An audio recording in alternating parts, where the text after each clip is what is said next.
Bismillahirrahmanirrahim. Assalamualaikum warahmatullahi wabarakatuh.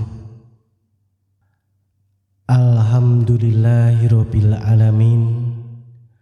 Ashhadu an la ilaha illallah wa ashhadu anna Muhammadar Rasulullah. Allahumma sholli ala Muhammad wa ala ali Muhammad. Amma ba'du.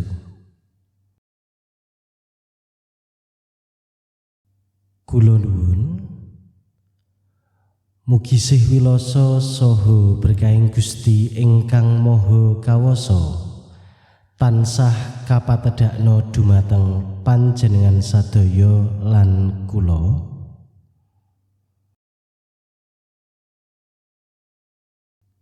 Keparengna kula matur wonten ing ngarsanipun para pinisepuh, para sesepuh ingkang dahat binektenan, wabil khusus dumateng Ustadz Ibiki Morino ingkang tansah kula bekteni.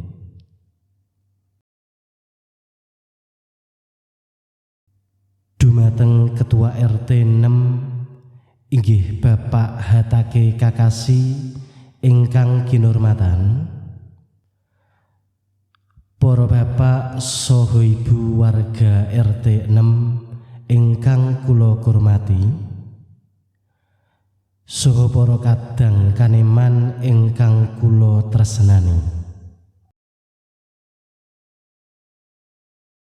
Murwakani anggen kula matur sumangga tansah kula dherekaken ngunjukaken raos puja dalah puji syukur wonten ing ngarsanipun Allah Subhanahu wa taala ingkang sampun paring kanugrahan awujud menapa kemawon dumateng panjenengan sadaya lan kula satemah ing wanci dalu menika saged kempal manunggal wonten ing papan menika saperlu ngawontenaken tata cara halal bihalal kulawarga ageng warga RT 6 kanthi wilujeng kinayoman ing karahayon.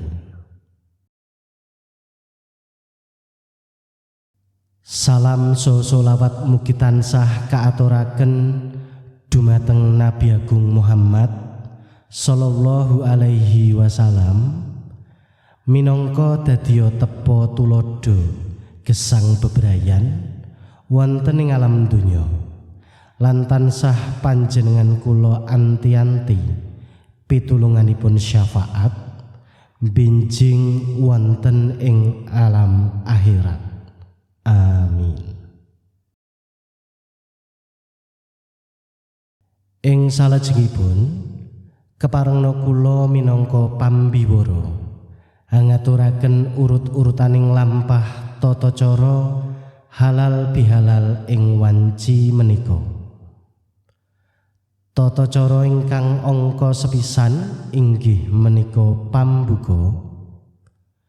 Tata cara ingkang angka kalih waosan ayat suci Al-Qur'an. Tata cara ingkang angka 3 atur pambagiharja utawi sambutan saking Ketua RT 6. Tata cara ingkang angka 50 inggih menika ikrar halal bihalal. Tata cara ingkang angka gangsal inggih menika tausiah kalajengaken doa. Wondene tata cara ingkang angka 6 inggih menika panutup.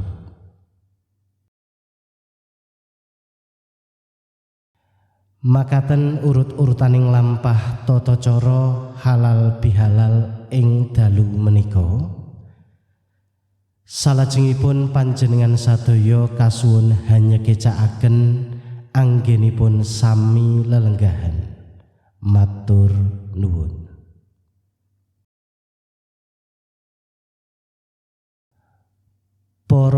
ingkang sami rawuh Bapak Ibu saha para sedherek ingkang kula hormati, murwakani lampahing tata cara halal bihalal ing dalu menika sumangga kula dherekaken kanthi waosan basmalah. Bismillahirrahmanirrahim.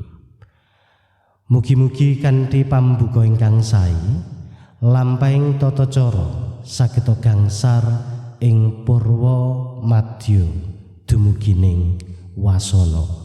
Amin.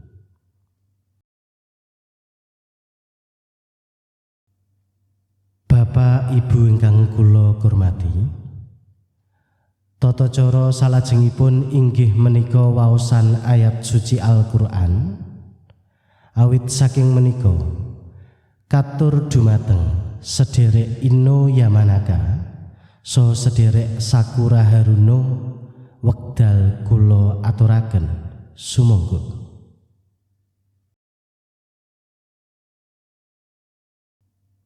Para bapak, para ibu ingkang kula hormati, purna waosan ayat suci Al-Qur'an. Tata cara salajengipun inggih menika atur pambagiharja utawi sambutan saking Ketua RT 6. Awit saking menika katur dumateng Bapak Hatake Kakasi wekdal kula aturaken sumangga.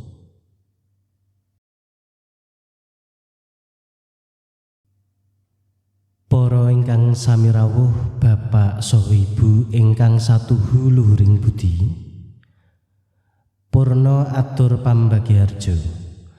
Tata cara salajengipun inggih menika ikrar halal bihalal. Wondene ingkang badhe hamandhegani ikrar halal bihalal nuninggih Bapak Ginma. Katur dumateng Bapak Ginma wekdal kula aturaken sumangga. Bapak Ibu saha para sedherek sedaya kasuwun jumeneng.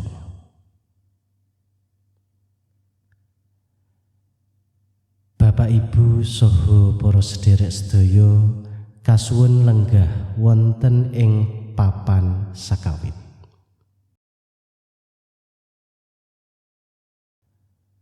Bapak Ibu ingkang kula hormati, purna ikrar halal bihalal. Tata cara salajengipun inggih menika tausiah nuli kalajengaken pandonga.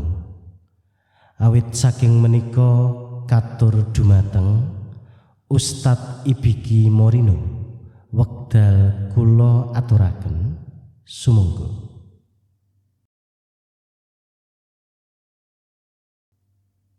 Bapak Ibu saha para sedherek sadaya ingkang kula hormati, kadosipun tata cara halal bihalal ing dalu menika sampun kalampahan kanthi gangsar. Pramila sumangga tata cara ing dalu menika kapungkasan kanthi waosan hamdalah sesarengan. Alhamdulillahirabbil alamin. Kula minangka pambiwara lenggana anggen kula ngaturaken urut-urutaning lampah tata cara kathah subasita ingkang boten meranani penggalih mawantu-wantu kula nyuwun diagunging sih samudra pangaksama. Wabillahi taufik wal hidayah. Wassalamualaikum warahmatullahi wabarakatuh. Matur nuwun.